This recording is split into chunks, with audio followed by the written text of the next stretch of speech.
तेन धनंजय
शब्दानुवाद बुद्धे बुद्धिरे भेदम भेद बा पार्थक्य धृते धृति बा धैर्यर च मध्य एव निश्चित भावे गुणतः प्रकृतिर त्रिगुण द्वारा त्रिविधम तीन प्रकार शृणु शृण प्रच्यमानम जेपरी मु कही अशेषेण विस्तृत भावे पृथक्तेन पृथक भावरे धनंजय हे धन विजेता बा हे धनंजय। अनुवाद वर्तमान हे धनंजय प्रकृतिर त्रिगुण अनुजाई किपरि तीन प्रकार बुद्धि और धृति अच्छी ताहा मोठार विस्तृत भाव में शुण। श्री प्रभुपादंकर भावार्थ ज्ञान ज्ञेय और ज्ञातार भेद अर्थात प्रकृतिर त्रिगुण अनुजाई किपरि एगुड़िक त्रिविध एक कथा कही सारा पर वर्तमान भगवान से अनुजाई बुद्धि और धृतिर भेद कथा कहते। बुद्धेर्भेदम धुतेश्चैव गुणतस्त्रिविधम शृणु प्रच्यमानमशेषेण पृथक्त्वेन धनंजय। वर्तमान है धनंजय प्रकृतिर त्रिगुण अनुजाई किपरि तीन प्रकार बुद्धि और धृति अच्छी ताहा मोठार विस्तृत भाव में शुण। तो भगवान वर्तमान अर्जुन को प्रकृतिर तीन गुण कथा कही सारा पर बुद्धि आउ धृति धृति शब्दर अर्थ हूँ धैर्य बुद्धि आउ धैर्यर कथा एठी कहवाक चाहूँगी। सी किपर त्रिविध जमी तीन टा गुण रही सत्व रज एवं तम से भाव में बुद्धि तीन प्रकार बुद्धि कथा कहुच्छी सात्विक बुद्धि राजसिक बुद्धि एवं तामसिक बुद्धि से धैर्यर मध्य तीन प्रकार सात्विक धैर्य राजसिक धैर्य तामसिक धैर्य ये सब कथार परवर्ती श्लोक से वर्णना करेंगे। प्रकृत पक्षे ज्ञान ज्ञेय और ज्ञाता साधारणतः भाव में जितेबले जड़े शास्त्र बा ज्ञान आड़ को जितेबले जड़े मुह फेरब से प्रकृत पक्षे ताको मानव बोली कहुए। मानव स्तर जितेबले जीव न रही सेतेबले पर्यंत से ज्ञान बा ज्ञानर लक्ष्य संपर्क जानापी केवे से इच्छा करिब ना। शास्त्र प्रमाण केवल ज्ञान जो माने मानव बा जो माने प्रकृत पक्ष चेतनशील व्यक्ति से शास्त्र कथा कहुई। तेणु शास्त्र पशुपक्षी मान द्वारा शास्त्र कहना बा पशुपक्षी मान शास्त्र उद्देश्य को बुझीपार ना। किंतु पशुपक्षी न होइकि मानव हेले मध्य भी जदि प्रकृत ज्ञानर लक्ष्यटा को आम न जानी पारे ज्ञान विषय किसी न जानी पारे ताहले से तो पशुपक्षी स्तर में अच्छा बोली बुझापी पड़ो। तेणु से भगवान सप्तम अध्याय विशेषकर जो कहते चारि प्रकार लोक मोर पूजा करती मोर आराधना करती चारि प्रकार लोक चतुर्विधा मनुष्येण जो सुकृति न अर्जुन आर्ति अर्थार्थी जिज्ञासु ज्ञानी च भरतर्षभ। चारि प्रकार लोक सुकृतिवान बोली भगवान कहते से ଯଦିଓ ଶୁଦ୍ଧ ଭକ୍ତ ନୁହନ୍ତି ସେମାନେ ସୁକୃତିମାନ, କାରଣ ସେମାନେ ମୋତେ ପୂଜା କରୁଛନ୍ତି, ଅନ୍ୟ ଦେବତାମାନଙ୍କର ସେମାନେ ପୂଜା କରୁନାହାନ୍ତି। ସେମାନେ ଅନ୍ୟ ଦେବତାମାନଙ୍କର ପୂଜା କରୁନାହାନ୍ତି, ସେମାନେ ମୋତେ ପୂଜା କରୁ, ଅର୍ଥାତ୍ ଭଗବାନଙ୍କୁ ପୂଜା କରୁଛନ୍ତି। ଚତୁର୍ବିଧା ଭଜନ୍ତି ମାଂ ଜନା ସୁକୃତିନ ଅର୍ଜୁନ ଆର୍ତି ଅର୍ଥାର୍ଥୀ ଜିଜ୍ଞାସୁ ଜ୍ଞାନୀଚ ଭରତର୍ଷଭ।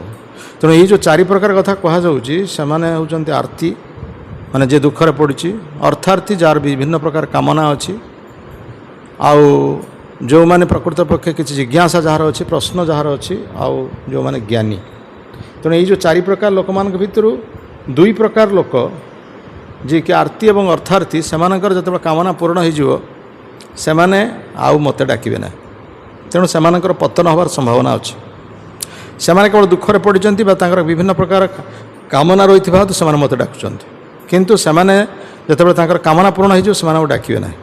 ତେଣୁ ପ୍ରକୃତ ପକ୍ଷେ ସେମାନେ ଜ୍ଞାନ ସ୍ତରରେ ଉପନୀତ ହୋଇନାହାନ୍ତି, ବା ଜ୍ଞାନ ସ୍ତରରେ ଉପନୀତ ଯିଏ ହେବ ସେ କାହିଁକି ଛାଡ଼ିଦେବ ଭଗବାନ, କାରଣ ସେ ଅଧିକରୁ ଅଧିକ ଅନୁସନ୍ଧାନ କରିବ, ଅଧିକ ଅଧିକ ତା ଦେହରେ ଗବେଷଣା କରିବ। ଯେମିତି କୁହାଯାଇଛି ଯେଉଁ ଦୁଇ ପ୍ରକାର ରହିଲେ ଜିଜ୍ଞାସୁ ଏବଂ ଜ୍ଞାନୀ, ସେ ଜିଜ୍ଞାସୁ ଏବଂ ଜ୍ଞାନୀଙ୍କର କଥା କୁହାଯାଇଛି ଯେତେବେଳେ ସେମାନେ ଜ୍ଞାନ ସ୍ତରରେ ଉପନୀତ ହୋଇକି ବହୁତ ଗବେଷଣା କଲା ପରେ, ବହୁତ ସିଦ୍ଧାନ୍ତ ଉପନୀତ ହୋଇସାରିଲା ପରେ ସେମାନେ ଭଗବାନଙ୍କୁ ଜାଣିବେ। ବହୁତ ଜୀବନ ବିତେଲା ପରେ ଯେ କୁହାଯାଇଛି ଯେ ବହୁତ ଜୀବନ ବିତେଲା ପରେ ବହୁନାଂ ଜନ୍ମନା ମନ୍ତେ ଜ୍ଞାନବାନଂ ମାଂ ପ୍ରପଦ୍ୟତି ବାସୁଦେବମ୍ ସର୍ବମିତି ସ ମହାତ୍ମା ସୁଦୁର୍ଲଭ।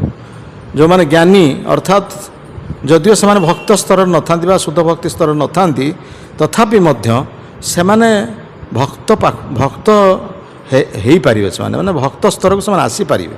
କିନ୍ତୁ ଏଇ ଯେଉଁ ଦୁଇ ପ୍ରକାର କଥା କୁହାଯାଉଛି ଯେ ଆର୍ତି ଏବଂ ଅର୍ଥାର୍ଥୀ, ଏମାନେ କୌଣସି ପ୍ରକାର ଭକ୍ତି ମାର୍ଗକୁ ଆସିବା ଖୁବ୍ କମ୍, ମାନେ ସେମାନଙ୍କର ଆଶଙ୍କା କମ୍, ଆସିବାଟା ଖୁବ୍ କମ୍। କିନ୍ତୁ ଜ୍ଞାନୀ ଏବଂ ଯେଉଁ ଜିଜ୍ଞାସୁ କଥା କୁହାଯାଇଛି ସେମାନଙ୍କର ଭକ୍ତି ମାର୍ଗକୁ ଆସିବାଟା ଅଧିକ, କାହିଁକିନା ସେମାନେ ଗବେଷଣା କରୁଛନ୍ତି ବା ସେମାନଙ୍କର କୌଣସି ଭୌତିକ କାମନା ନାହିଁ ବା କୌଣସି ବସ୍ତୁ ପାଇବାର ଲାଳସା ନାହିଁ। ସେମାନେ ଚାହୁଁଛନ୍ତି କ'ଣ ଭଗବାନ, ଭଗବାନ କିଏ, ଭଗବାନଙ୍କୁ ଆମେ ଜାଣିବା କେମିତି, ଭଗବାନଙ୍କୁ ପାଇଲେ ଯେମିତି ବ୍ରହ୍ମଜ୍ଞାନୀ କଥା କୁହାଯାଇଛି, ଚାରି କୁମାରଙ୍କ କଥା କୁହାଯାଇଛି, ଚତୁଃସନ ଯେଉଁ ଚାରି କୁମାରଙ୍କ କଥା କୁହାଯାଇଛି, ସନକ, ସନନ୍ଦନ, ସନାତନ ଏବଂ ସନତ କୁମାର। ସେମାନେ ପ୍ରଥମେ ଥିଲେ ବ୍ରହ୍ମବାଦୀ ଥିଲେ, ସେମାନେ ପ୍ରକୃତରେ ଭଗବାନଙ୍କୁ ଜାଣିନଥିଲେ ବା ସେମାନେ ସବୁବେଳେ ବ୍ରହ୍ମ ଉପାସନା କରୁଥିଲେ। ଆମେ ବ୍ରହ୍ମରୁ ଆସିଛୁ, ଆମେ ବ୍ରହ୍ମରେ ମିଶିଯିବୁ, ଯେଉଁମାନେ କି ନିରାକାରବାଦୀ ନିର୍ବିଶେଷବାଦୀ ମାନେ ଯେଉଁମାନେ କହନ୍ତି ବା ମାୟାବାଦୀ ମାନେ ସେମାନେ କହନ୍ତି, ସେମାନେ କୃଷ୍ଣଙ୍କୁ ଭଗବାନ ବୋଲି ଜାଣନ୍ତି ନାହିଁ। ଠିକ୍ ସେଇଭଳି ଭାବରେ ଏଇ ଚାରି ସନ ଯେଉଁ ଚତୁଃସନ ସେମାନେ ମଧ୍ୟ ବ୍ରହ୍ମ ଉପାସକ ଥିଲେ, ସେମାନେ କୃଷ୍ଣଙ୍କୁ ଭଗବାନ ବା ବିଷ୍ଣୁଙ୍କୁ ଭଗବାନ ବୋଲି ସେମାନେ ଜାଣିନଥିଲେ। ତେଣୁ ସେମାନେ ବ୍ରହ୍ମ ଉପାସକ ହେଇ ମଧ୍ୟ ବି ସେମାନେ ଆସିଥିଲେ ବିଷ୍ଣୁଙ୍କୁ ଦର୍ଶନ କରିବା ପାଇଁ, ଭଗବାନ ବିଷ୍ଣୁଙ୍କୁ ଦର୍ଶନ କରିବା ପାଇଁ ଆସିଥିଲେ, କିନ୍ତୁ ତାଙ୍କୁ ବାଧା ଦେଲେ ଦୁଇ ଦ୍ୱାରପାଳ, ଜୟ ଆଉ ବିଜୟ, ତାଙ୍କୁ ଦ୍ୱାରପାଳ ଦୁଇ ଜଣ ବାଧା ଦେଲେ, ଯେଉଁଥିପାଇଁ ସେମାନେ ଦର୍ଶନ କରିପାରିଲେନି ଏବଂ ସେମାନେ ଅଭିଶାପ ଦେଇଥିଲେ ଏଇ ଦୁଇ ଦ୍ୱାରପାଳଙ୍କୁ, ଯାହାଫଳରେ ସେମାନେ 3 ଜନ୍ମରେ ରାକ୍ଷସ ରୂପରେ ଜନ୍ମଗ୍ରହଣ କରିଛନ୍ତି, ରାକ୍ଷସ ପ୍ରକୃତି ଧାରଣ କରି ଜନ୍ମଗ୍ରହଣ କରିଛନ୍ତି। ହିରଣ୍ୟାକ୍ଷ ହିରଣ୍ୟକଶିପୁ, ରାବଣ କୁମ୍ଭକର୍ଣ୍ଣ ଏବଂ ଶିଶୁପାଳ ଦନ୍ତବକ୍ର ରୂପରେ ଆସିଛନ୍ତି। ସେ ଯେଉଁ ଚାରି କୁମାରଙ୍କ କଥା କୁହାଯାଇଛି, ଯେତେବେଳେ ଚାରି କୁମାର ଅଭିଶାପ ଦେଇଛନ୍ତି ସେ ସମୟରେ ଭଗବାନ ନିଜେ ସେଠାରେ ଉପସ୍ଥିତ ହେଲେ, ଭଗବାନ ସେଠାରେ ଆବିର୍ଭୂତ ହେଲେ ଏବଂ ତାଙ୍କର ଦୁଇ ଦ୍ୱାରପାଳଙ୍କ ପାଇଁ ସେ କ୍ଷମା ମାଗିଲେ ଚାରି ସନଙ୍କ ପାଖରେ, ଚତୁଃସନଙ୍କ ପାଖରେ, ଏବଂ କ୍ଷମା ମାଗିଲା ପରେ ସେତେବେଳେ ଯେଉଁ ଚାରି ବ୍ରହ୍ମବାଦୀ ବା ଚାରି ଯେଉଁ ସନକ ଚତୁଃସନ ବା ବ୍ରହ୍ମାଙ୍କର ଯେଉଁ ଚାରି ମାନସ ପୁତ୍ର, ସେମାନେ ଦେଖୁଛନ୍ତି ଭଗବାନ ବିଷ୍ଣୁଙ୍କୁ ସେ ଯେଉଁ ଅତି ସୁନ୍ଦର ଦିବ୍ୟ କମନୀୟ ରୂପକୁ ଦର୍ଶନ କଲା ପରେ ଏବଂ ତାଙ୍କର ପାଦପଦ୍ମର ଯେଉଁ ତୁଳସୀ ରହିଛି ଏବଂ ସେ ତୁଳସୀକୁ ଯେତେବେଳେ ସେ ଆଗ୍ରହଣ କରୁଛନ୍ତି, ସେତେବେଳେ ହିଁ ସେମାନଙ୍କର ଭଗବତ ଭକ୍ତି ଜାଗ୍ରତ ହୋଇଛି ଯେ କୃଷ୍ଣ ହେଉଛନ୍ତି ଭଗବାନ ଏବଂ କୃଷ୍ଣଙ୍କୁ ଭଜନ କରିବା ଆମ ଜୀବନର ଲକ୍ଷ୍ୟ, ଜୀବନର ଶ୍ରେୟ ଲାଭ ହେଉଛି ଭଗବାନ। ଏସବୁ କଥା ସେମାନେ ଜାଣିପାରିଛନ୍ତି। ଯଦିଓ ସେମାନେ ଜ୍ଞାନୀ ଥିଲେ, ସେମାନେ ବହୁତ ଜ୍ଞାନୀ ଥିଲେ, ଯିଏକି ଶିବଜୀଙ୍କ ଠାରୁ ମଧ୍ୟ ଅଧିକ ଜ୍ଞାନୀ କଥା କୁହାଯାଏ, ଶିବଜୀଙ୍କ ଠାରୁ ବୟସରେ ଅଧିକ, ଏବଂ ସବୁବେଳେ ସେମାନେ ସେଇ ପିଲା ଶରୀରରେ ରହୁଥିଲେ, ବାଳକ ସ୍ତରରେ ରହୁଥିଲେ, ଆଉ ସେମାନେ ଚାହୁଁନଥିଲେ ଯୁବକ ହେବା ପାଇଁ କିମ୍ବା ବୃଦ୍ଧ ହେବା ପାଇଁ, ଆଉ ସେମାନେ ମହାନ ଜ୍ଞାନୀ। କିନ୍ତୁ ସେ ଜ୍ଞାନୀ ହେଇକି ଲାଭ କ'ଣ ନା, ଜ୍ଞାନୀ ହେଇକି ମଧ୍ୟ ଭଗବାନଙ୍କୁ ଜାଣିପାରୁନାହାନ୍ତି। ଯେମିତି ଆମର ଚୈତନ୍ୟ ଚରିତାମୃତରେ ମଧ୍ୟ ବର୍ଣ୍ଣନା କରାଯାଇଛି ସାର୍ବଭୌମ ଭଟ୍ଟାଚାର୍ଯ୍ୟଙ୍କର କଥା। ସାର୍ବଭୌମ ଭଟ୍ଟାଚାର୍ଯ୍ୟ ବହୁତ ଜ୍ଞାନୀ, ଶାସ୍ତ୍ରରେ ପାରଙ୍ଗମ, ବେଦଶାସ୍ତ୍ରରେ ପାରଙ୍ଗମ, ସବୁ ଶାସ୍ତ୍ରରେ ପାରଙ୍ଗମ, କିନ୍ତୁ ଚୈତନ୍ୟ ମହାପ୍ରଭୁଙ୍କୁ ଭଗବାନ ବୋଲି ଜାଣିପାରୁନାହାନ୍ତି। ଯେମିତି ଚାରିସନ ବିଷ୍ଣୁକୁ ଭଗବାନ ବୋଲି ଜାଣିପାରିଲେନି, ସେମିତି ସାର୍ବଭୌମ ଭଟ୍ଟାଚାର୍ଯ୍ୟ ମଧ୍ୟ ଭଗବାନଙ୍କୁ ଜାଣିପାରିଲେନି। ତେଣୁ ଚୈତନ୍ୟ ମହାପ୍ରଭୁ ଭଗବାନ ବୋଲି ଜାଣିପାରିଲେନି ଏବଂ ସେମାନେ ବହୁତ ଯୁକ୍ତି କରିଛନ୍ତି ତାଙ୍କର ଭିଣେଇ ଗୋପୀନାଥ ଆଚାର୍ଯ୍ୟଙ୍କ ସହିତ ବହୁତ ଯୁକ୍ତି ହେଇଛି ଏବଂ ସେ ଯୁକ୍ତିରେ ଗୋପୀନାଥ ଆଚାର୍ଯ୍ୟ ତାଙ୍କୁ ପରାସ୍ତ କରିଛନ୍ତି। ଗୋପୀନାଥ ଆଚାର୍ଯ୍ୟ କହିଲେ ବିଭିନ୍ନ ଶାସ୍ତ୍ରରେ ଚୈତନ୍ୟ ମହାପ୍ରଭୁଙ୍କୁ ଭଗବାନ ବୋଲି କୁହାଯାଇଛି, ଆପଣ ତାଙ୍କୁ କିଭଳି ଭାବରେ ଭଗବାନ ବୋଲି ଗ୍ରହଣ କରିପାରୁନାହାନ୍ତି, ଆପଣ କାହିଁକି ତାଙ୍କୁ ଭଗବାନ ବୋଲି ଗ୍ରହଣ କରିପାରୁନାହାନ୍ତି? ସେଇଠୁ ସାର୍ବଭୌମ ଭଟ୍ଟାଚାର୍ଯ୍ୟ କହିଲେ ଚୈତନ୍ୟ ଜଣେ ମହାଭାଗବତ ଅଟନ୍ତି ବା ଚୈତନ୍ୟ ଜଣେ ମହାନ ବ୍ୟକ୍ତିତ୍ୱ ଅଟନ୍ତି, ସେ କେମିତି ଭଗବାନ ହେବେ? କାରଣ କଳିଯୁଗରେ କୌଣସି ଲୀଳା ଅବତାର ଭଗବାନଙ୍କର ନାହିଁ। କାରଣ ବିଭିନ୍ନ ଯୁଗରେ ଭଗବାନଙ୍କର ଲୀଳାବତାର ଅଛି। ସତ୍ୟ ଯୁଗରେ ଭଗବାନଙ୍କର ଲୀଳାବତାର ଅଛି, ତ୍ରେତା ଯୁଗରେ ଭଗବାନଙ୍କର ଲୀଳାବତାର ଅଛି, ଦ୍ୱାପର ଯୁଗରେ ଭଗବାନଙ୍କର ଲୀଳାବତାର ଅଛି। କିନ୍ତୁ କଳିଯୁଗରେ ତ ସେପରି କୌଣସି ଲୀଳା ଅବତାର ନାହିଁ, ଭଗବାନ କୌଣସି ଲୀଳା କରିନାହାନ୍ତି। ଭଗବାନ ତ ବିଗ୍ରହ ରୂପରେ ପୂଜା ପାଉଛନ୍ତି, ଆଉ ନାମ ରୂପରେ ସେ ରହିଛି। କଳିକାଳେ ନାମ ରୂପେ କୃଷ୍ଣ ଅବତାର ବୋଲି କୁହାଗଲା। ତେଣୁ କେଉଁଠି ଭଗବାନ ତାଙ୍କୁ କହୁଛ ତୁମେ ଚୈତନ୍ୟ ଭଗବାନ ବୋଲି? ସେଇଠି ଗୋପୀନାଥ ଆଚାର୍ଯ୍ୟ କହିଛନ୍ତି, କହିଲେ ତୁମ ଉପରେ ଈଶ୍ୱରଙ୍କର କୃପା ନାହିଁ, ঈশ্বরের কৃপালেশ হইয়াছে যারে ସେହି ସେ ଈଶ୍ୱର ତତ୍ତ୍ୱ ଜାଣିବାରେ ପାରେ। ଯେଉଁମାନେ ଈଶ୍ୱରଙ୍କ କୃପା ଲାଭ କରିଛନ୍ତି ସେମାନେ ହିଁ ପ୍ରକୃତ ପକ୍ଷେ ଆପଣଙ୍କୁ ଜାଣିପାରିବେ ବା ଭଗବାନଙ୍କୁ ସେମାନେ ଜାଣିପାରିବେ, ତା ନହେଲେ ତୁମେ ଜାଣିପାରୁନା। ସେହି ପ୍ରକାର ଭଗବାନଙ୍କ ଠାରୁ ଜ୍ଞାନ ପ୍ରାପ୍ତ ହେଲେ ବ୍ରହ୍ମାଙ୍କୁ ଚାରି ବେଦର ଜ୍ଞାନ ଦେଲେ ଭଗବାନ, କିନ୍ତୁ ବେଦ ଜ୍ଞାନ ଲାଭ କଲା ପରେ ମଧ୍ୟ ବ୍ରହ୍ମା ଭଗବାନଙ୍କୁ ମଧ୍ୟ ଜାଣିପାରୁନାହାନ୍ତି, ଭଗବାନଙ୍କୁ ସେ ପରୀକ୍ଷା କରୁଛନ୍ତି। ଏକଥା ସେ ଭାଗବତ ଦଶମ ସ୍କନ୍ଧରେ ମଧ୍ୟ କୁହାଯାଇଛି। ଏସବୁ ଜ୍ଞାନ ଲାଭର ଫଳ, କିନ୍ତୁ ପରିଶେଷରେ ସେମାନେ ବୁଝିପାରିଛନ୍ତି ଯେ ପ୍ରକୃତରେ ଭଗବାନ କି। କିନ୍ତୁ ଏମାନଙ୍କର ଯେଉଁ କୁହାଯାଇଛି ଆର୍ତି ଅର୍ଥାର୍ଥୀ ଏ ପ୍ରକାର ବ୍ୟକ୍ତିଙ୍କର ଭଗବାନଙ୍କୁ ଜାଣିବା ହେଉଛି ଖୁବ୍ କମ୍। କିନ୍ତୁ ବ୍ରହ୍ମା ଜାଣିପାରିଲେ, ଚତୁଃସନ ଜାଣିପାରିଲେ, ସାର୍ବଭୌମ ଭଟ୍ଟାଚାର୍ଯ୍ୟ ମଧ୍ୟ ଜାଣିପାରିଲେ। ସାର୍ବଭୌମ ଭଟ୍ଟାଚାର୍ଯ୍ୟ ପରିଶେଷରେ ସାର୍ବଭୌମ ଭଟ୍ଟାଚାର୍ଯ୍ୟ ଜାଣିଲେ ଯେ ଚୈତନ୍ୟ ମହାପ୍ରଭୁ ଭଗବାନ ଏବଂ ଚୈତନ୍ୟ ମହାପ୍ରଭୁଙ୍କ ଉଦ୍ଦେଶ୍ୟରେ ସେ ବହୁତ ଶ୍ଲୋକ ମଧ୍ୟ ରଚନା କରିଛନ୍ତି। ଚୈତନ୍ୟ ମହାପ୍ରଭୁଙ୍କୁ ବହୁତ ପ୍ରଶଂସା କରିକି ସେ ବହୁତ ଲେଖିଛନ୍ତି ଶ୍ଲୋକ। ସେଥିରୁ ଗୋଟେ ସୁନ୍ଦର ଶ୍ଲୋକ ହେଉଛି ବୈରାଗ୍ୟ ବିଦ୍ୟା ନିଜ ଭକ୍ତି ଯୋଗ ଶିକ୍ଷାର୍ଥମେକଂ ପୁରୁଷଂ ପୁରାଣ ଶ୍ରୀକୃଷ୍ଣ ଚୈତନ୍ୟ ଶରୀରଧାରୀ କୃପାମ୍ବୁଧିଜ ସ୍ତମହଂ ପ୍ରପଦ୍ୟେ। ଯେଉଁ ସାର୍ବଭୌମ ଭଟ୍ଟାଚାର୍ଯ୍ୟ ଚୈତନ୍ୟ ମହାପ୍ରଭୁଙ୍କୁ ଭଗବାନ ବୋଲି ଜାଣିପାରୁନଥିଲେ, ସିଏ ଚୈତନ୍ୟ ମହାପ୍ରଭୁଙ୍କୁ ଭଗବାନ ବୋଲି ଜାଣି ତାଙ୍କ ଉଦ୍ଦେଶ୍ୟରେ ଶ୍ଲୋକ ରଚନା କଲେ। କହିଲେ ବୈରାଗ୍ୟ ବିଦ୍ୟା, ଚୈତନ୍ୟ ମହାପ୍ରଭୁ ଏ ଜଗତକୁ ଆସିଛନ୍ତି ବୈରାଗ୍ୟ ବିଦ୍ୟା ଶିକ୍ଷା ଦେବା ପାଇଁ। କାହିଁକିନା 24 ବର୍ଷ ବୟସରେ ସେ ସନ୍ନ୍ୟାସ ଗ୍ରହଣ କଲେ। ଭୋଗରେ ରହିକି ଜଣେ ଭଗବାନଙ୍କୁ ପାଇବା ସହଜ କଥା ନୁହଁ, କାରଣ ଭୋଗରେ ରହିବା ମାନେ ତୁମେ ଭଗବାନଙ୍କୁ ଭୁଲିବ। କୁନ୍ତୀଦେବୀ ମଧ୍ୟ କହିଛନ୍ତି ଜନ୍ମ ଐଶ୍ୱର୍ଯ୍ୟ ଶ୍ରୁତ ଶ୍ରୀଭି ଏଧମାନ ମଦପମାନ ନୈବ ହରତୁ ଅଭିଧାତୁ ବୈତୁଂ ଅକିଞ୍ଚନ ଗୋଚର। ଉଚ୍ଚ ବଂଶରେ ଜନ୍ମଗ୍ରହଣ କରିବା, ଧନଶାଳୀ ହେବା, ପ୍ରଚୁର ଧନ ବିତ୍ତର ଅଧିକାରୀ ହେବା, ତା ସହିତ କୁହାଯାଇଛି ଜ୍ଞାନ, ଏଇ ଯେଉଁ ଜ୍ଞାନ କଥା କୁହାଯାଉଛି ଜଡ଼ ବିଦ୍ୟାର ଅଧିକାରୀ ହେବା, ତା ସହିତ ଦେଖିବା ପାଇଁ ଯିଏ ସୁନ୍ଦର, ସେମାନେ କେବେ ହେଲେ ଭଗବାନଙ୍କୁ ଜାଣିପାରିବେ ନାହିଁ ବା ଭଗବାନଙ୍କୁ ଜାଣିବା ପାଇଁ ସେମାନେ ରହିଛି ବିରୋଧ ଭାବ ରହିଛି, ଅର୍ଥାତ୍ ପ୍ରତିବନ୍ଧକ ରହିଛି। ତେଣୁ ସେମାନେ କେବେ ହେଲେ ଜାଣିପାରିବେ ନାହିଁ। ସେ କଥା ବର୍ତ୍ତମାନ ସାର୍ବଭୌମ ଭଟ୍ଟାଚାର୍ଯ୍ୟ କହୁଛନ୍ତି। ଯେଉଁ ବିଦ୍ୟା ପ୍ରକୃତ ପକ୍ଷେ ଭଗବାନ କୃଷ୍ଣ ଶିଖେଇଥିଲେ ସେ ବିଦ୍ୟା ବର୍ତ୍ତମାନ ଚୈତନ୍ୟ ମହାପ୍ରଭୁ ଶିଖାଉଛନ୍ତି ବୈରାଗ୍ୟ ବିଦ୍ୟା। ଭଗବାନ କୃଷ୍ଣ କହିଥିଲେ ଭକ୍ତାରଂ ଯଜ୍ଞ ତପସା ସର୍ବଲୋକଂ ମହେଶ୍ୱରମ୍, ମୁଁ ହେଉଛି ଏକମାତ୍ର ଉପଭୋଗକାରୀ। କିନ୍ତୁ ଚୈତନ୍ୟ ମହାପ୍ରଭୁ କହିଲେ ବୈରାଗ୍ୟ, ମୁଁ ସବୁକିଛିରୁ ଆମକୁ ବୈରାଗ୍ୟ ବା ସବୁକିଛିକୁ ଆମକୁ ତ୍ୟାଗ କରିବା ପାଇଁ ପଡ଼େ। ନିଜେ ସେଥିପାଇଁ ଚୈତନ୍ୟ ମହାପ୍ରଭୁ ତ୍ୟାଗ କଲେ, ପରିବାର ତ୍ୟାଗ କଲେ, ସ୍ତ୍ରୀ ତ୍ୟାଗ କଲେ, ମାଆଙ୍କୁ ତ୍ୟାଗ କଲେ, ଦେଶ ନିଜ ରାଜ୍ୟ ତ୍ୟାଗ କରିକି ପୁରୁଷୋତ୍ତମ ଧାମରେ ରହିଲେ। କାରଣ ଭଗବାନ କୃଷ୍ଣ ଭୋଗ ବିଦ୍ୟା, କାରଣ ସେ ହେଉଛନ୍ତି ଭଗବାନ। ଚୈତନ୍ୟ ମହାପ୍ରଭୁ ଯଦିଓ ଭଗବାନ, କିନ୍ତୁ ସେ ନିଜକୁ ଲୁଚେଇକି ରଖୁଛନ୍ତି, ଯେଉଁଟା ସାର୍ବଭୌମ ଭଟ୍ଟାଚାର୍ଯ୍ୟ ଜାଣିପାରିଲେନି।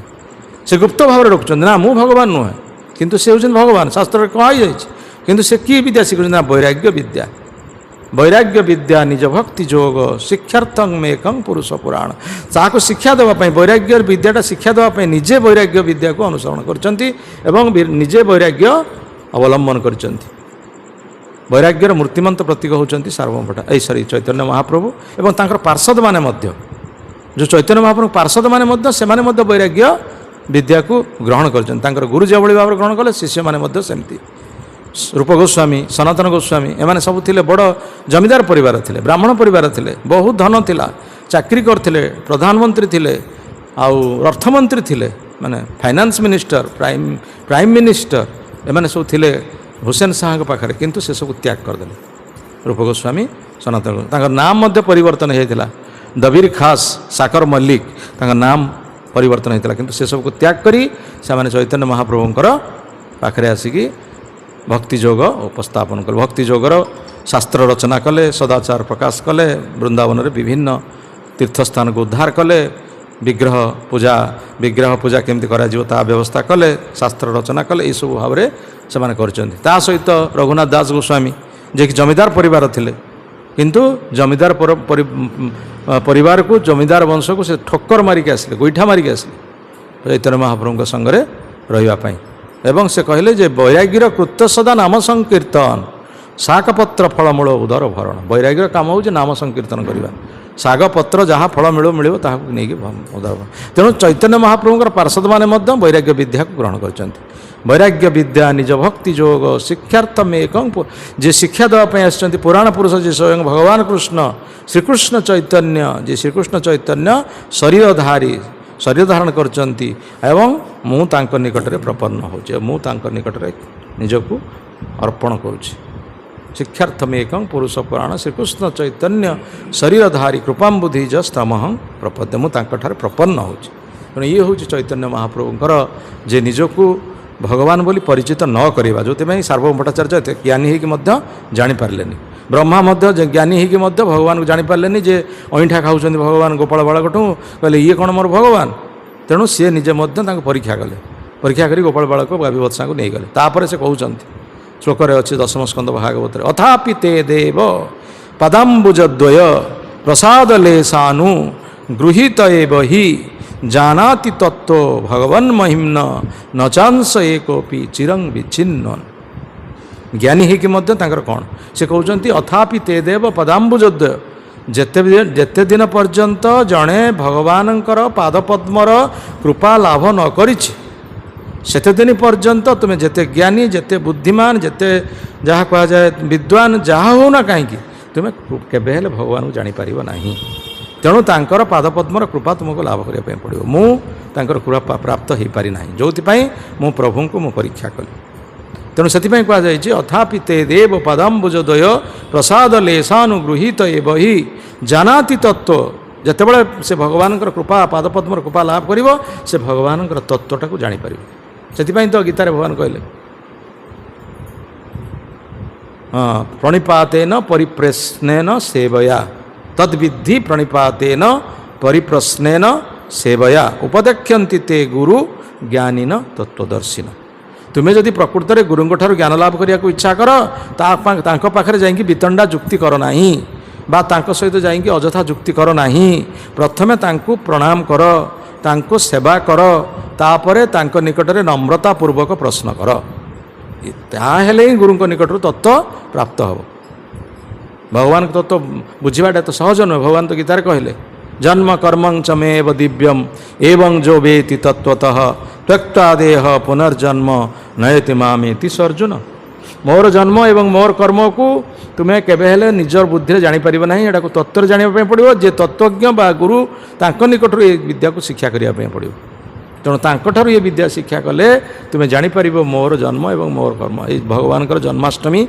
उत्सव आसूँ कहीं भगवान ये जगत में आविर्भूत हेले भगवान कहते पादमेकम न गच्छामि वृंदावन परित्यज्य पादमेकम न गच्छामि वृंदावन को परित्याग करी भगवान तो गोटे पाद आगू को जाते नहीं ताले भगवान ये भौम जगत को कहीं आसिले ये भौतिक जगत को कहीं आसिले तार प्रश्नर उत्तर जन्माष्टमी दिन आम प्राप्त हो कहीं ये भौतिक जगत को आसिले से कथा गीतार भगवान कहले जदा जदा हि धर्मस्य ग्लानिर्भवति भारत तदात्मान सृजाम्यहम परित्राणाय साधूनां विनाशाय च दुष्कृतां धर्म संस्थापनार्थाय संभवामि जुगे जुगे तेणु भगवान एथिपाई आसुँच ना आसबार किसी उद्देश्य ना जन्माष्टमी यहाँ ही भौतिक जगत में पालन हो भगवान जन्मटा ही भौतिक जगत होती किंतु चिज जगत जन्म ना भगवान जन्म चिज जगत ना से जन्माष्टमी उत्सव पालन होनी आमर ये जन्माष्टमी उत्सव पालन कारण ये जन्म अच्छी ये मृत्यु अच्छी ସେଥିପାଇଁ ଆମେ ଜନ୍ମାଷ୍ଟମୀ ଉତ୍ସବ ପାଳନ କରୁଛୁ।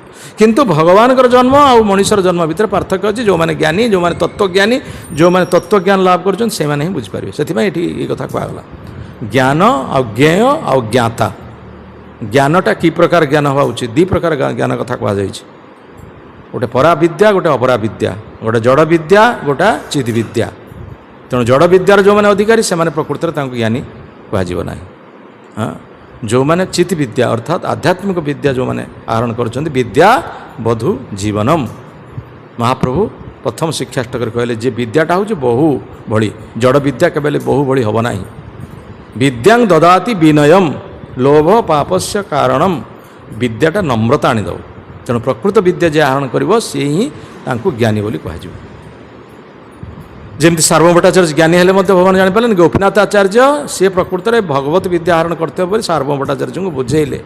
କହିଲେ ତୁମେ ଭଗବାନଙ୍କ କୃପା ଲାଭ କରିନାହଁ, କୃପା ଲାଭ କରିବାକୁ ତୁମକୁ କୃପା ଲାଭ କରିବାକୁ ପଡ଼ିବ। କୃପା ଲାଭ ହେଲେ ହିଁ ସେ ଈଶ୍ୱର ତତ୍ତ୍ୱ ଜାଣିବାରେ ପାରେ, ସେହି ହିଁ ଈଶ୍ୱରଙ୍କ ତତ୍ତ୍ୱ ଜାଣିବ। ତେଣୁ ଖାଲି ଜ୍ଞାନୀ ହେଲେ ହେବ ନାହିଁ, ଜ୍ଞାନୀ ମଧ୍ୟ ଭଗବାନ ନିକଟରେ ପ୍ରପନ୍ନ ହେବା ପାଇଁ ପଡ଼ିବ। ଜ୍ଞାନୀ ଭଗବାନ ନିକଟରେ ଶରଣାପନ୍ନ ହେବା ପାଇଁ ପଡ଼ିବ। ସେଥିପାଇଁ ବିଭିନ୍ନ ସବୁ ଉଦାହରଣ ଦିଆଗଲା। ବ୍ରହ୍ମାଙ୍କର ଉଦାହରଣ ଦିଆଗଲା, ସାର୍ବଭୌମ ଭଟ୍ଟାଚାର୍ଯ୍ୟଙ୍କର ଉଦାହରଣ ଦିଆଗଲା, ଚାରି ସନଙ୍କର ଉଦାହରଣ ଦିଆଗଲା। ସେମିତି ସୁଖଦେବ ଗୋସ୍ୱାମୀଙ୍କର କଥା ମଧ୍ୟ କୁହାଯାଇଛି ଶ୍ରୀମଦ୍ ଭାଗବତରେ। ସୁଖଦେବ ଗୋସ୍ୱାମୀ ସିଏ ମଧ୍ୟ ବ୍ରହ୍ମବାଦୀ ଥିଲେ, ସିଏ ମଧ୍ୟ ଭଗବାନଙ୍କୁ ମଧ୍ୟ ଜାଣିନଥିଲେ। ଯେଉଁଥିପାଇଁ ସେ ବ୍ରହ୍ମ ଉପାସକ ଥିଲେ ବୋଲି ସାଙ୍ଗେ ସାଙ୍ଗେ ଜନ୍ମ ହେଲା ପରେ କହିଲେ ଗୃହ ତ୍ୟାଗ କରି ମୁଁ ପଳେଇଯିବି, ମୁଁ ରହିବିନି। ଇଏ ସଂସାର ମାୟା, ଇଏ ଜଗତ ମାୟା, ଇଏ ସବୁକିଛି ଏ ଜଗତ ହେଉଛି ଏଠି ଅସାର, ଏଠି ରହିବା ଉଚିତ ନୁହେଁ, ମୁଁ ଛାଡ଼ିକି ପଳେଇବି। କୁଆଡ଼େ ଯିବ ଛାଡ଼ିକି ପଳେଇବ? କେଉଁଠିକି ଯିବ ତୁମେ? ଦୌଡ଼ିକି ସେ ପଳାଉଛନ୍ତି, ତାଙ୍କ ପଛେ ପଛେ ତାଙ୍କ ପିତା ଦୌଡ଼ୁଛନ୍ତି। ତାଙ୍କ ପିତା କିଏ? ସୁଖଦେବ ଗୋସ୍ୱାମୀଙ୍କ ପିତା କିଏ? ତାଙ୍କୁ ପଚାରୁଛୁ, ଆଖି ବନ୍ଦ କରି ନିଦ ଘୁମ ଆସିଗଲାଣି। ସୁଖଦେବ ଗୋସ୍ୱାମୀଙ୍କ ପିତା କିଏ? ତାକୁ କୁହ ନା, କେହି କିଛି କୁହ ନା, ସେ କହୁ। ସୁଖଦେବଙ୍କ ପିତା କିଏ? ବାପା କିଏ ତାଙ୍କର? ଏ ଜଗତରେ ଅଛ ନା ଆଉ କେଉଁ ଜଗତରେ ଅଛି? ଚିତ୍ ଜଗତରେ, ଗୋଲକ ବୃନ୍ଦାବନରେ ଅଛି। ସୁଖଦେବ ଗୋସ୍ୱାମୀଙ୍କ ପିତା ହେଉଛନ୍ତି ବ୍ୟାସଦେବ। ତେଣୁ ସୁଖଦେବ ଯେତେବେଳେ ଦୌଡ଼ିକି ପଳେଇ ଯାଉଛନ୍ତି, ଜନ୍ମ ହେଇକି 12 ବର୍ଷ 14 ବର୍ଷ କାଳ ତାଙ୍କ ମା ପେଟରେ ରହିଲେ, ଆସିଲେନି। କହିଲେ ଏଇ ସଂସାର ହେଉଛି ମାୟା, ଏଠି ଅସାର, ସବୁକିଛି ନିରର୍ଥକ। ଏଇ ଯେଉଁମାନେ ଜ୍ଞାନୀ ଏମାନଙ୍କର ଏଇ ଧାରଣା। ଜ୍ଞାନ ଯାହା କୁହାଯାଏ ଅତି କ'ଣ ଗୋଟେ କୁହନ୍ତିନି, ଅତି ଲେମ୍ବୁ ଚିପୁଡ଼ିଲେ ପିତା। ଯେ ଅତି ଜ୍ଞାନୀ ହେଇକି ମଧ୍ୟ ଭଗବାନଙ୍କୁ ତୁମେ ଜାଣିପାରୁନ, ଅତି ଜ୍ଞାନୀ ହେଇକି ତୁମେ ଭଗବାନଙ୍କୁ ମଧ୍ୟ ଜାଣିପାରୁନ। ଆଉ ନିଜ ଶେଷରେ ଭଗବାନ ବୋଲି କହିବ ତୁମେ, ଆଉ କ'ଣ ଅଛି? ତେଣୁ ସେଥିପାଇଁ ସେଇ ସୁଖଦେବ ଗୋସ୍ୱାମୀ ସେ କହିଲେ ଏ ସଂସାର ଅସାର, ଏଠି କିଛି ପ୍ରକୃତିରେ ନାହିଁ, ଆମେ ଗୃହ ତ୍ୟାଗ କରି ପରିବାର ତ୍ୟାଗ କରି ଚାଲିଯିବା। କୁଆଡ଼େ ଯିବ ତୁମେ? କେଉଁଠିକି ଯିବ? ଗୁମ୍ଫାକୁ, ଗିରିଗୁମ୍ଫାକୁ ଯିବ? ଗିରିଗୁମ୍ଫାକୁ ଗଲେ ମଧ୍ୟ ସେ ଗିରିଗୁମ୍ଫାଟା କାହାର? ସେଇଟା ସେ ପ୍ରଭୁଙ୍କର। ଘର ବି ପ୍ରଭୁଙ୍କର, ସଂସାର ପ୍ରଭୁଙ୍କର, ସବୁକିଛି ପ୍ରଭୁଙ୍କର। ତାକୁ ସବୁକୁ ପ୍ରଭୁଙ୍କର ବୋଲି ଭାବିବା ପାଇଁ ପଡ଼ିବ। ଆଉ ସବୁକିଛି ନିରର୍ଥକ, ସବୁ ନିଃସହାୟ, ଅସାର, ଏସବୁ ଜିନିଷ ଭାବିଲେ କ'ଣ ହେବ? ସେଥିପାଇଁ ଯେଉଁ କୁହାଯାଇଛି, ଯେଉଁ ତ୍ୟାଗ କଥା କୁହାଯାଇଛି, ଯେଉଁ ଆମର ଫଲ୍ଗୁ ବୈରାଗ୍ୟ କଥା କୁହାଯାଇଛି, ଫଲ୍ଗୁ ବୈରାଗ୍ୟ କଥା କୁହାଯାଇଛି, ପ୍ରାପଞ୍ଚିକ ତୟା ବୁଦ୍ଧ୍ୟା ହରି ସମ୍ବନ୍ଧୀ ବସ୍ତୁନ ମୁମୁକ୍ଷବ ପରିତ୍ୟାଗ ବୈରାଗ୍ୟଂ ଫଲ୍ଗୁ କଥ୍ୟତେ। ଯେ ସବୁକିଛି ହେଉଛି ମାୟା, ସବୁକିଛି ହେଉଛି ଅସାର, ସବୁକିଛି ହେଉଛି ନିରର୍ଥକ। ଏଥିରେ ଆମର କୌଣସି କିଛି ଏଥର ପାଇବାର ନାହିଁ। ଯେମିତି ସେମିତି ଲଙ୍ଗଳା ହେଇକି ସବୁ ଆସିଥିଲେ, ଲଙ୍ଗଳା ହେଇକି ଆସିନଥିଲେ ସକାଳେ ଥରେ, ଲୁଗା ବି ପିନ୍ଧିବୁନି, ଆମର ଏଇସବୁ କିଛି ନାହିଁ। ଲୁଗା ନାହିଁ, ବସ୍ତ୍ର ନାହିଁ, ଖାଇବୁ ନାହିଁ, କିଛି କରିବୁ ନାହିଁ। କିନ୍ତୁ ଭୋକ ହେବ ନା ନାହିଁ? ଶରୀରଟା ପାଇଛ ମାନେ ତୁମ ଭୋକ ନିଶ୍ଚିତ ହେବ, ଖାଦ୍ୟ ଖାଇବାର ଆବଶ୍ୟକତା ଅଛି। ତୁମେ କ'ଣ ହରିଦାସ ଠାକୁର ହେଇଗଲଣି? ଲୁଗା ଆମେ ପିନ୍ଧିବୁନି, ମାଙ୍କଡ଼ ହେଇକି ଯାଇ ଗଛ ଡାଳରେ ରହୁନ।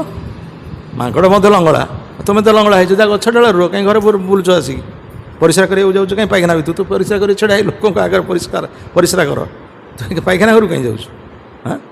ଯଦି ତୁମେ ବୈରାଗ୍ୟ ଅବଲମ୍ବନ କରୁଛ, ସମ୍ପୂର୍ଣ୍ଣ ବୈରାଗ୍ୟ ଅବଲମ୍ବନ କର। ଇଏ ଅଧା ବୈରାଗ୍ୟ, ଇ ପ୍ରକାର କି ପ୍ରକାର ବୈରାଗ୍ୟ? ଏଇଟାକୁ କୁହାଯାଉଛି ଫଲ୍ଗୁ ବୈରାଗ୍ୟ ବା ମର୍କଟ ବୈରାଗ୍ୟ। ମର୍କଟ ବୈରାଗ୍ୟ ନା କର ଲୋକ ଦେଖାଇଆ, ଯଥାଯୋଗ୍ୟ ବିଷୟ ଭୁଞ୍ଜ ଅନାସକ୍ତ ହୁଏ। ସେଥିପାଇଁ ଚୈତନ୍ୟ ମହାପ୍ରଭୁ କହିଲେ ଯେ ପ୍ରକୃତରେ ଯୁକ୍ତ ବୈରାଗ୍ୟ ହେଉଛି ସବୁକିଛିକୁ ଭଗବାନଙ୍କ ଉଦ୍ଦେଶ୍ୟରେ ବ୍ୟବହାର କର। କୌଣସି ବସ୍ତୁକୁ ଆମେ ତ୍ୟାଗ କରିପାରିବା ନାହିଁ। କୌଣସି ବସ୍ତୁ, ସବୁ ବସ୍ତୁ ତାଙ୍କର ବସ୍ତୁ। ତେଣୁ କେଉଁ ବସ୍ତୁକୁ ଆମେ ତ୍ୟାଗ କରିବା? ସବୁ ବସ୍ତୁ ତାଙ୍କର ବସ୍ତୁ, ସବୁ ବସ୍ତୁକୁ ଆମେ ତାଙ୍କ ଉଦ୍ଦେଶ୍ୟରେ ବ୍ୟବହାର କରିବା। ଏଇଟା ହେଉଛି ପ୍ରକୃତ ଜ୍ଞାନ। ସେ ଜ୍ଞାନକୁ ଯେତେବେଳେ ପର୍ଯ୍ୟନ୍ତ ନ ଜାଣିପାରିଛେ, ସେସବୁ ଗୁଡ଼ାକ ଅସାର। ସୁଖଦେବ କହିଲେ ଏଗୁଡ଼ା ସଂସାର ମାୟା, ପରିବାର ମାୟା, ବନ୍ଧୁ ମାୟା, ପିତା ମାୟା, ମାତା ମାୟା, ଏହା କହି ଛାଡ଼ିକି ଘରୁ ଜନ୍ମ ହେଲା କରି ସାଙ୍ଗେ ସାଙ୍ଗେ ପଳାଇଲେ। ସେଠୁ ବ୍ୟାସଦେବ ଯାଉଥିବା ଦୁଇଟା କାଠୁରିଆଙ୍କୁ ଶିଖେଇଲେ, କହିଲେ ମୋ ପୁଅ ଦୌଡ଼ିକି ପଳାଇ ଯାଉଛି, ତାଙ୍କୁ ଏଇ ଶ୍ଲୋକ ଦୁଇଟି ତୁମେ କହିବ। ଭାଗବତର ବଢ଼ିଆ ଶ୍ଲୋକ, ସୁନ୍ଦର ଶ୍ଲୋକ। ପ୍ରଥମ ଶ୍ଲୋକ ହେଉଛି ଭଗବାନ କେତେ ଉଦାର, ଭଗବାନ କେତେ କରୁଣାମୟ, ଏଗୁଡ଼ା ଜାଣିବା ଦରକାର। ସେ ନ ଜାଣିଥିବା ହେତୁ ସେ ଦୌଡ଼ିକି ପଳାଉଛି। ଭଗବାନ କେତେ କରୁଣାମୟ, ଯେମିତି ପୁତନାର କଥା କୁହାହେଇଛି। ପୁତନା ଭଗବାନଙ୍କୁ ମାରିବା ପାଇଁ ଆସିଥିଲେ, କୃଷ୍ଣଙ୍କୁ ମାରିବା ପାଇଁ ଆସିଥିଲେ। ବିଷ ମିଶାଇକି ତା'ର କ୍ଷୀରରେ ବିଷ ମିଶାଇକି ଆସିଥିଲା। ବହୁତ ପିଲାଙ୍କୁ ମାରିଦେଇଛି, ଆଗରୁ ମାରିଯାଇଛି, ଗୋକୁଳରେ ଯେତେ ବହୁତ ପିଲାଙ୍କୁ ମାରିଛି। ମାରିଲା ପରେ କୃଷ୍ଣଙ୍କୁ ମାରିବା ପାଇଁ ଆସିଛି ଏବଂ କୃଷ୍ଣ ମଧ୍ୟ ତା'ର ସ୍ତନ୍ୟପାନ କଲେ। କୃଷ୍ଣ ପୁତନାକୁ ମାରିଲେ। ପୁତନାକୁ ମଲା ପରେ ପୁତନା କ'ଣ ନର୍କକୁ ଗଲା? କେଉଁଠି ଗଲା? ସେ ପୁତନା କେଉଁଠିକି ଗଲା? ଯଶୋଦା ମାଆଙ୍କର ସ୍ଥାନ ପାଇଲା। ଯଶୋଦା ମା ଯେଉଁ ସ୍ଥାନ ପ୍ରାପ୍ତ ହେବା କଥା ସେ ସ୍ଥାନ ପୁତନାକୁ ମିଳିଲା। କାହିଁକି ନା ସେ ମା କାର୍ଯ୍ୟ କରିଛି। ମା ଯେମିତି ଗୋଟେ ପିଲାକୁ କ୍ଷୀର ଦିଏ ସେ କାର୍ଯ୍ୟ କରିଛି। ଭଗବାନ ତା'ର ଗୁଣଟାକୁ ଦେଖିଲେ, ଦୋଷକୁ ଦେଖିଲେନି। ସେ କ'ଣ ଆସି ନିଜ ଇଚ୍ଛାରେ କୃଷ୍ଣଙ୍କୁ ମାରିବା ପାଇଁ? କିଏ ପଠାଇଥିଲା ତାକୁ? କଂସ ପଠାଇଥିଲା। ତେଣୁ ସିଏ କଂସ ଆଦେଶରେ ଆସିଛି, ତା'ର କ'ଣ ଦୋଷ? ସେ ନିଜ ଇଚ୍ଛାରେ ଆସିନି। ଏବଂ କାର୍ଯ୍ୟଟା କ'ଣ କରୁଛି? ମା କ୍ଷୀର ଯେମିତି ଦିଏ ପିଲାକୁ, ସେ ସେମିତି କ୍ଷୀର ଦେଇଛି। ଭଗବାନ ସେଇ ଗୁଣଟାକୁ ଦେଖିଲେ। ଭଗବାନ ହେଉଛନ୍ତି ଗୁଣଗ୍ରାହୀ, ସାରଗ୍ରାହୀ, ରସଗ୍ରାହୀ। ଏଇ କଥା ଭାଗବତରେ ଦୁଇଥର ଏଇ ଶ୍ଲୋକଟି ଦିଆଯାଇଛି। ଏଇ ଶ୍ଲୋକଟି ଦିଆଯାଇଛି, ଅହୋ ବକୀଜಂ ସ୍ତନକାଳକୂଟಂ ଜିଙ୍ଘାସୟା ଲେପି ଅସାଧ୍ୱୀ ସାଧ୍ୱୀ ଲେଭେ ଗତି ଧାତ୍ରଚିତା ତତନ୍ୟಂ କଙ୍ବା ଦୟାଳୁ ଶରଣଂ ବ୍ରଜେମ। ଆହା, ଏଇ ଯେଉଁ ବକାସୁରର ଭଉଣୀ ପୁତନା ଏ ସ୍ତନରେ କାଳକୂଟ ବିଷ ପ୍ରଲେପ ଦେଇକି ଆସିଥିଲା କୃଷ୍ଣଙ୍କୁ ମାରିବା ପାଇଁ।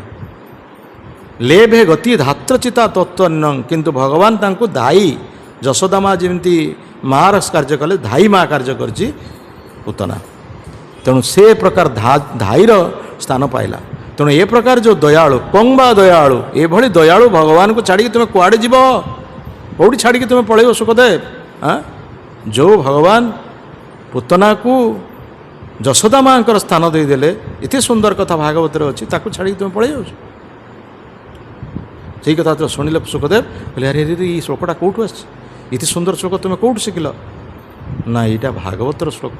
କହିଲେ ଭାଗବତ ରଚନା କରିଛି କିଏ? ଏ ଭାଗବତ ରଚନା କରିଛି କିଏ? ନା ବ୍ୟାସଦେବ। ସେମାନେ କହିଲେ, ସେଇ କାଠୁରିଆ କହିଲେ, ନା ବ୍ୟାସଦେବ ରଚନା କରିଛନ୍ତି। ଆରେ ବ୍ୟାସଦେବ ତ ହେଉଛି ମୋ ପିତା, ମୋ ପିତା ସିଏ। ଆରେ ମୁଁ ତାଙ୍କୁ ଛାଡ଼ିକି ପଳେଇ ଯାଉଛି କୁଆଡ଼େ? ତାଙ୍କ ପାଖରେ ଏତେ ମହାର୍ଘ ମୂଲ୍ୟବାନ ଜିନିଷ ଅଛି, ମୁଁ ନିଜକୁ ଜ୍ଞାନୀ ବୋଲି ଭାବୁଛି। କି ଜ୍ଞାନ ମୋର? ସେ ଜ୍ଞାନ ଧିକ୍। ଯେଉଁ ଜ୍ଞାନ ବଳରେ ମୁଁ ପ୍ରଭୁଙ୍କୁ ଜାଣିପାରିଲିନି, ଭଗବାନଙ୍କୁ ଜାଣିପାରିଲିନି, ସେ ଜ୍ଞାନର ମୂଲ୍ୟ କ'ଣ ଅଛି? ତେଣୁ ମୁହଁକୁ ଫେରାଇଲି। ନା, ମୋତେ ବ୍ୟାସଦେବଙ୍କ ପାଖକୁ, ମୋ ପିତାଙ୍କ ପାଖକୁ ଯିବା ପାଇଁ ପଡ଼ିବ, ତାଙ୍କଠାରୁ ଏହି ଜ୍ଞାନ ଶିକ୍ଷା କରିବା ପାଇଁ ପଡ଼ିବ। ତେଣୁ ସେଥିପାଇଁ ମହାପ୍ରଭୁ କହିଲେ, ଯଦି ଆମେ ପ୍ରକୃତରେ ଜ୍ଞାନୀ ହେବା, ତାହେଲେ ଯଦି ଭଗବାନଙ୍କୁ ଜାଣି ନପାରିବା ତାହେଲେ ଲାଭ କ'ଣ ଅଛି? ସେଇ ତ ବିଦ୍ୟାର ଫଳ ଜାନହ ନିଶ୍ଚୟ, କୃଷ୍ଣ ପାଦ ପଦ୍ମେ ଯଦି ଚିତ୍ତବୃତ୍ତି ରହେ। ମହାପ୍ରଭୁ ଚୈତନ୍ୟ ଚରିତାମୃତରେ କଥା କୁହାଯାଇଛି। କେଶବ କାଶ୍ମୀର ଚୈତନ୍ୟ ମହାପ୍ରଭୁ ନିମାଇ ପଣ୍ଡିତଙ୍କ ସହିତ, ନିମାଇ ପଣ୍ଡିତ ଛୋଟ ପିଲା, ତାଙ୍କ ସହିତ ଯୁକ୍ତି ହେଇଛି। ଯୁକ୍ତି ହେଲା ପରେ ନିମାଇ ପଣ୍ଡିତ ତାଙ୍କୁ ହରେଇ ଦେଇଛନ୍ତି। ସେହି ସମୟରେ ନିମାଇ ପଣ୍ଡିତ କହୁଛନ୍ତି, ତୁମେ ବହୁତ ଜ୍ଞାନୀ, ବହୁତ ଶାସ୍ତ୍ରଜ୍ଞ, ତୁମେ ବହୁତ ବଡ଼ ବଡ଼ ପଣ୍ଡିତଙ୍କୁ ଘରିକି ଆସିଛ, କିନ୍ତୁ ଭଗବାନଙ୍କୁ ଜାଣିନାହ। ତେଣୁ ଭଗବାନଙ୍କୁ ଯେଉଁଦିନ ଜାଣିବ ତୁମର ଜ୍ଞାନ ସାର୍ଥକ ହେବ। ସେଇ ତ ବିଦ୍ୟାର ଫଳ ଜାନହ ନିଶ୍ଚୟ। ସେଇ ହେଉଛି ପ୍ରକୃତ ବିଦ୍ୟା। କୃଷ୍ଣ ପାଦପଦ୍ମ ଯଦି ଚିତ୍ତବୃତ୍ତି ରହେ, ଭଗବାନଙ୍କ ପାଦପଦ୍ମରେ ଯଦି ମନୋବୃତ୍ତି ରହିଲା, ତାହା ହେଉଛି ପ୍ରକୃତ ବିଦ୍ୟା। ତେଣୁ ଆଜିକାଲି ଯେଉଁ ସ୍କୁଲ, କଲେଜ, ୟୁନିଭର୍ସିଟିରୁ ବିଦ୍ୟା ପ୍ରାପ୍ତ ହେଉଛନ୍ତି, ଭଗବାନଙ୍କୁ ଜାଣିବା ପାଇଁ ସୁଯୋଗ ଅଛି ସେଠି? ନାହିଁ। ଭଗବାନ ଜାଣିପାରୁନାହାନ୍ତି, ସେଥିପାଇଁ ସେମାନେ ସବୁ ନାସ୍ତିକ ହେଉଛନ୍ତି। ବାପା ମାଆଙ୍କ ସହିତ ଯୁଦ୍ଧ କରୁଛନ୍ତି, ବାପା ମାଆଙ୍କୁ ନେଇକି ଅନାଥାଶ୍ରମରେ ଛାଡ଼ୁଛନ୍ତି, ବୃଦ୍ଧାଶ୍ରମରେ ନେଇ ଛାଡ଼ୁଛନ୍ତି। ସେମାନେ ଏଇ ଶିକ୍ଷା ପାଇନଥିବା ହେତୁ ଯଦି ପ୍ରକୃତ ଜ୍ଞାନ ପ୍ରାପ୍ତ ହେବେ, ସେ କାହିଁକି ଏସବୁ କାର୍ଯ୍ୟ କରିବେ? ଜଣେ ପିଲା ଯେତେବେଳେ ଗୃହତ୍ୟାଗ କରି ଛାଡ଼ିକି ପଳେଇ ଯାଉଛି, ବ୍ରହ୍ମଚାରୀ ହେଉଛି, ଲୋକ ତାକୁ ନିନ୍ଦା କରୁଛନ୍ତି, ବାପା ମାଆଙ୍କୁ ଛାଡ଼ି ପଳେଇଗଲ। ଆଉ ଯେ ବାପା ମାଆଙ୍କ ପାଖରେ ରହିକି ବାପା ମାଆଙ୍କୁ ଧକ୍କା ମାରୁଛି, ଗୋଇଠା ମାରୁଛି, ସେ ପୁଅଟା ଭଲ। ଯେଉଁ ପୁଅଟା ଗୃହତ୍ୟାଗ କରି ଚାଲି ଆସିକି ବ୍ରହ୍ମଚାରୀ ହେଇକି ଭଗବାନଙ୍କ ସେବାରେ ତା ଜୀବନ ଉତ୍ସର୍ଗ କଲା, ବାପା ମା ଚାଲିଗଲା ପରେ ଘରେ ଯାଇକି ସେ କେତେ ସୁନ୍ଦର ଭାବରେ ଭଗବାନଙ୍କ ନାମ କୀର୍ତ୍ତନ କରିକି ଘରେ କେତେ ସୁନ୍ଦର ଉତ୍ସବ କରୁଛି, ତୁମେ ତାକୁ ଗୋଇଠା ମାରୁଛ। କିନ୍ତୁ ଯିଏ ଘରେ ରହିକି ବାପା ମାଆଙ୍କୁ ପ୍ରତି ମୁହୂର୍ତ୍ତରେ କଷ୍ଟ ଦେଉଛି, ପ୍ରତି ମୁହୂର୍ତ୍ତରେ ଖାଇବାକୁ ଦେଉନି, ଗୃହରୁ ବାହାର କରିଦେଉଛି, ଆଉ ସେଇ ପୁଅକୁ ତୁମେ ଆଦର କରୁଛ? कि प्रकार ये हूँ ज्ञानी और अज्ञानीर पार्थक्य से कथा ये श्लोक कहुई प्रकृत ज्ञान ज्ञेय एवं ज्ञाता यार प्रकृत मूल्यभेद जानी सारा पर आम बुद्धि प्रकृत बुद्धि क्या कह आ प्रकृत धैर्य क्या कह से विषय आम परवर्ती श्लोक मानक कहवा प्रकृत बुद्धि भगवान कहले तेषां सतत युक्तानां भजतां प्रीतिपूर्वकम ददामी बुद्धिजोगम तम जेन मामुपजांचिदे जो मैंने सतत युक्त होइकि मोर पूजा करुचंती मोर उपासना करुचंती से मु बुद्धि जोग दिए से प्रकृत बुद्धि दिए जो बुद्धि रे से माने मो सहित युक्त हे बा मु मते जानीपर तेणु प्रकृत बुद्धि हूँ भगवान को भक्ति करवा यू कथा परवर्ती श्लोक भगवान कह ये सबू अध्यायर विभिन्न अध्यायर सार कथा ये अध्याय कहुई अष्टादश अध्याय जय श्रीमद् भगवद्गीता की श्रील प्रभुपाद महाराज की श्रील गुरुदेव की समवेत गौर भक्त वृंद की अनंत कोटि वैष्णव वृंद की निताई गौर प्रेमानंदे।